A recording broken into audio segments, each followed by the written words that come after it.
ምናልባት የዚህን ታዳጊ ፎቶ በማህበራዊ ድረገጽ ደጋግማችሁ ተመልክታችሁት ሊሆን ይችላል። ተዋወቁት። የ23 ዓመቱ ዛንዚማን ኤሊ ይባላል። ታሪኩ አስገራሚ፣ እጅን ባፍን የሚያስጭን ነው። ብታምኑም ባታምኑም ዛንዚማን ኤሊ በአካባቢው የሚጠላ የሚገፋ እንደ ዝንጀሮ የሚቆጠር ታዳጊ፣ ከባድ የእናት መስዋዕትነት፣ ገደብ የሌለው ፍቅር በዚህ በዛንዚማን ኤሊ ታሪክ ውስጥ የሚታይ ነው።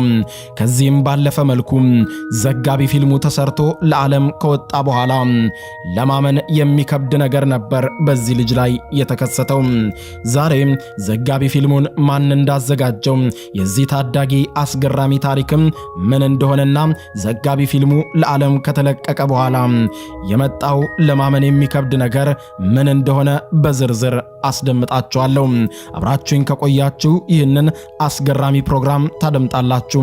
አቤል ብርሃኑ የወይኗ ልጅ ነኝ። ያላችሁት ሁለተኛው የዩቲዩብ ቻናሌ ላይ ነው።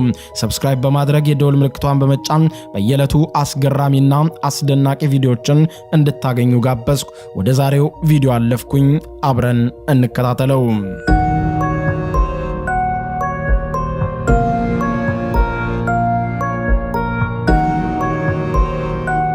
በዚህችው በምንኖርባት አህጉራችን አፍሪካ በሩዋንዳ ደቡባዊ ክፍል በጎረቤቶቹ ሁሉ እንደ ጦጣና ዝንጀሮ እንደ ጎሬላ የሚቆጠር አንድ አነጋጋሪ ልጅ ታዳጊ መኖሩን አፍሪማክስ እንግሊሽ የተባለ የመገናኛ ብዙሃን ባዘጋጀው የዘጋቢ ፊልም ለዓለም ታሪኩን እንካቸው አለ።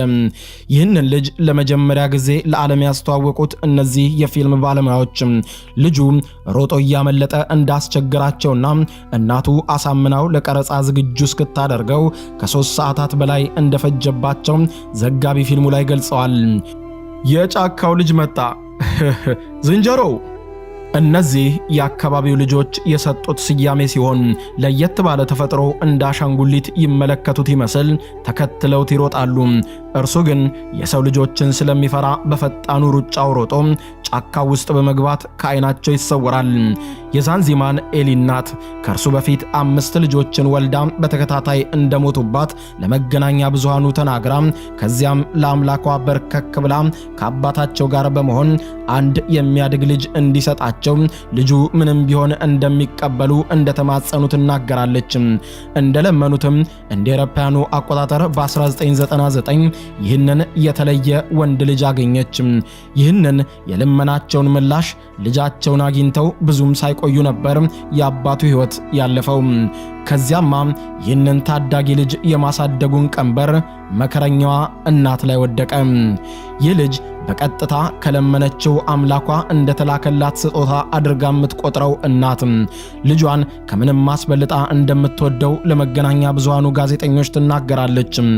ልጇ በሩጫ እጅግ በጣም ፈጣን በመሆኑ እርሱን ለመጠበቅ ስትል ከኋላው ትሮጣለች። አንዳንዴ በሩጫ የሚወዳደረው የሌለው ልጇ ስለሚያመልጣት ክብ ገመድ መሳይ ነገር አበጃጅታ ልጇ በሩጫ ሊያመልጣት ሲል እንደ መጥለፊያ እየተጠቀመች ልጁን ጠልፋ ቀለበት ውስጥ አስገብታ ወደ ራሷ ለመጎተት ትገደዳለች። አንደበቱ ቃላትን ባያወጣም ድምጽ ሲሰማ የሚያሳያቸው አካላዊ ግብረ መልሶች ጆሮዎቹ በደንብ እንደሚያዳምጡ ይናገራል። ሲወለድ በመጠኑ በጣም ያነሰ ነበር። ጭንቅላቱማ እንደው የቴኒስ ኳስ ያክል ነበር፣ በጣም ትንሽ። ጭንቅላቱም በጣም ከማነሷ የተነሳ እሱም ከሱ ቀድሞ ወልደናቸው እንደሞቱብን ልጆቻችን ሁሉ እንደሚሞቱብን ከአባቱ ጋር ፈርተን ነበር። ያው ልጁም እያደገ ሲሄድ ጭንቅላቱም እያደገ መጥቶ ይሄው እዚህ ደርሷል፣ አምላክ ይመስገን ትላለች እናቱ ለጠየቋት የፊልም ባለሙያዎች ሁኔታውን እየመለሰች። እኛ ልጃችንን እስከነንከኑ አሜን ብለን የተቀበልነው፣ ምክንያቱም ከዚህ ቀደም 5 ልጆቻችንን አተን ስለነበር አምላካችንን በሕይወት አቆይቶ ይደግልን እንጂ አካል ጉዳተኛም ሆነ ምንም አይነት ልጅ ቢሰጠን ግድ እንደሌለን ተንበርክከን ለአምላክ ጠይቀነዋል። ታዲያ ይህንን ቃል በቃል የሆነ ጸሎትና ልመና ከአምላክ ስጦታ ካልሆነ ከቶ ከማን ይሆናል ስትል እናት እነዚህ ከፊቷ ተኮልኩለው ለሚጠይቋት ጋዜጠኞች መልሳ በጥያቄ ትመልሳለች። ይህ ልጅ ቀለል ባለ መልኩ ህይወቱን ለማቆየት የሚያስችል እንጂ ትምህርት ለመቀበል የሚያስችል አእምሯዊ ሁኔታ እንደሌለው ሐኪሞች አደረግነው ባሉት ምርምር እንዳረጋገጡ ገልጸዋል። ጎረቤቱ በጠቅላላ ልጇን እንደ ሰው ሳይሆን እንደ ዝንጀሮ ዘር መቁጠሩ በውስጧ ንዴትን እንደሚያጭርባት የምትገልጸው የዛንዚማን ኤሊ ወላጅ እናት ልጇን የሚደበድቡት የሚቀልዱበትና ዝንጀሮ እያሉ የሚጠሩት ቀላል እንዳልሆኑ ትናገራለች። ሕፃናት ብቻም አይደሉም፣ ትልልቅ የሆኑና ዕውቀት ያላቸው የሚባሉ ሰዎችም ሳይቀሩ ያለ ኀፍረት ልጇን ሲሰድቡት እንደማየት ልቧን እንክትክት አድርጎ የሚሰብር ነገር እንደሌለ ሳትዋሽና ሳትደብቅ ለመገናኛ ብዙሃኑ ነግራቸዋለች። ነገር ግን የከተማው ሰው ይህንን ልጅ ሙሉ ለሙሉ የዝንጀሮ ዘር ነው ብለው በማመን ዝንጀሮ እያሉ የሚጠሩት በምን እርግጠኛ ሆነው ነው ሲሉ መገናኛ ብዙሃኑ ለአካባቢው ሰው በሰነዘሩት ጥያቄ የአካባቢው ሰው ሲመልሱ ሁልጊዜም ሳር ሲመገብ ስለሚያዩት እንደሆነ ይናገራሉ። ጎረቤቶቹም ሲጠየቁ ከከብቶች እኩል ሳር ሲግጥ መመልከታቸው ይሄ ልጅ በእውነትም ትክክለኛ ሰው እንዳልሆነ አረጋግጠናል ሲሉ ይገልጻሉ። ይህ ልጅ ተበስሎ የሚሰጠውን ማንኛውንም ምግብ መመገብ አይፈልግም።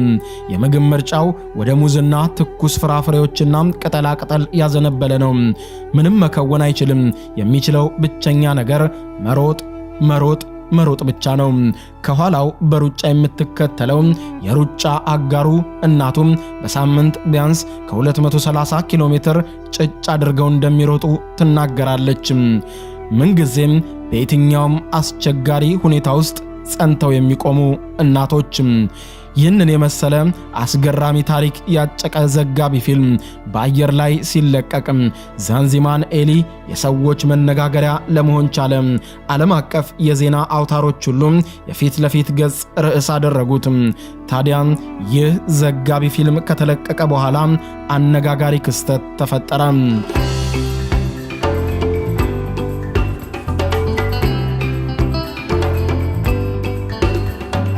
በአካባቢው ማህበረሰብ እንደ እንስሳ እየተቆጠረ ይናቅ የነበረው ዛንዚማን ኤሊ በማህበራዊ ትስስር መድረኮች በጠቅላላ መነጋገሪያ ርዕስ ሆነ። ብዙ ሰው ስለዚህ ልጅና በይበልጥም ተስፋ ሳትቆርጥ ልጇን እንደ ስጦታ ስለተቀበለችው ስለ እናቱ ልቡ አዘነ። እንዴት እናግዛቸው፣ እንዴትስ እንርዳቸው የሚሉ በርካታ የእርዳታ ጥያቄዎች ከዓለም ጫፍ እስከ ዓለም ጫፍ ጎረፉ። እንደዚህ አይነት ፍቅር አይታም የማታውቀው እናት እንደዚህ አይነት ፍቅር በዚህ ምድር ላይ አለ እንዴ እስክትልና ነገሩ የእውነት ነው ወይስ የህልም ዓለም ላይ ነኝ እስክትል ድረስ እንዳስገረማት አልሸሸገችም። የፊልሙን መለቀቅ ተከትሎ ገንዘብ የሚሰበሰብበት የጎፈንድሚ አካውንት በስማቸው ተከፈተ። ዓለም ላይ ያሉ በሁኔታው በእጅጉ ያዘኑና የተሻለ ህይወትም ይገባቸዋል ያሉ ሰዎች የእርዳታ እጃቸውን ከጫፍ ጫፍ ዘረጉ። ሚሊዮን ዶላሮችም ወደ ቤቱ ፈሰሱ።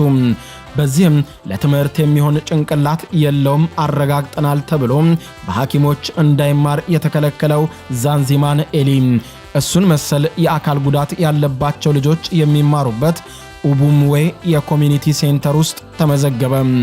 ዛንዚማን በመጀመሪያ ክፍሉን ሲቀላቀል ተሰብስበው ሙዚቃ የሚጫወቱትን መሰሎቹን ሲመለከት ራሱን በልብሱ ውስጥ ሸሽጎ ለመደበቅ ሙከራ ያደረገ ሲሆን ቀስ በቀስ ግን እየተለማመዳቸው ቦታውንም እየወደደው ሄዷል። በመከራዎች ውስጥም ስለ ልጇ ጉልበቷ ያልዛለው ስለ ልጇ ተስፋ ያልቆረጠችው የጽናትና የጥንካሬ ተምሳሌት የሆነችው የዛንዚማን ኤሊ ወላጅ እናት በመጨረሻም እንደዚህ ባለ መንገድ የካሳ ዘመኗ በመድረሱ ወትሮውንም ታመሰግነው የነበረውን አምላኳን ዛሬም ዳግም ዝቅ ብላ በሞቀ ሐሴት አመሰገነችው። እናት በስተመጨረሻ ዘመኗ ተክሳለች። አሁን እንደ ከዚህ ቀደሙ ከልጇ ኋላ መሮጥ አይጠበቅባትም። እርሱ ከኩዮቹ ጋር ስለሚውል ቀኑን ሙሉ የራሷን ነገሮች በማከናወን ትውላለች። በጥንካሬዋ የተደነቁ ሰዎች መኖሪያ ቤቷን ቆንጆ አድርገው ሰርተውላታል። ላመሰገነ ይጨመርለታል የሚለው አባባል በእውኑ ከዚህ የተሻለ ገላጭ ታሪክ ይኖረው ይሆንን? ዛንዚማን ኤሊ የተሻለ ሕክምና እንዲያገኝ የችግሩን መንስኤና ምንነትም ለማወቅ በብዙ መሳሪያዎች ውስጥ አልፏል። የምርመራዎቹ ውጤቶች እንደሚያሳዩት ዛንዚማን ኤሊ እውነትም እንደሚወራው የዝንጀሮ ዘር ሆኖ ሳይሆን ማይክሮሴፓሊ በተባለ በሽታ ተጠቂ እንደሆነ ተረጋግጧል። ይህም በሽታ ልጆች ከመወለዳቸው በፊት ወይም ከተወለዱ በኋላ የጭንቅላት ውጫዊም ውስጣዊም እድገት የሚያቆም ሲሆን ከመወለዳቸው በፊትም በተመሳሳይ ችግር የሚጠቁ ልጆች ልክ እንደ ዛንዚማን ሁሉ የእድገታቸው ደረጃ አልጨረሱምና ትንንሽ መጠን ያላቸው ጭንቅላቶችን ይዘው እንዲወለዱ ምክንያት ይሆናል። አሁን ዛንዚማን ኤሊም ንጹህ ልብሶችን ይለብሳል፣ ንጹህ አልጋ ላይ ይተኛል፣ ጫማም ማድረግ ለምዷል። በሚዲያዎች ላይ ባገኘው ከፍተኛ ተመልካችም ሰዎች ለመጫወትና ለማውራት አይርቁትም፣ ይበልጡኑ ይቀርቡታል እንጂ። በፊት ሰዎችን ሽሽት በጫካ ውስጥ ይደበቅ እንዳልነበር አሁን ከእርሱ ጎን ቆመው ፎቶ ለመነሳት ብዙ ሰዎች ይፈልጋሉ። ዘወትር ተስፋዋና እምነቷን ጠብቃ የኖረችው እናቱም ሲስቁበትና ሲቀልዱበት ከነበሩት የአካባቢዎቿ ነዋሪዎች በተለየ የመጨረሻውን ሳቅ እሷ ለመሳቅ ተመርጣለችና ልጇን እቅፍ አድርጋ በኩራት ወደፊት ትራመዳለች። ምንም ነገር ላይ ያልተመሰረተ ንጹህ ፍቅር የታለ ብትሉ የእናት ፍቅር መልሱ ነው።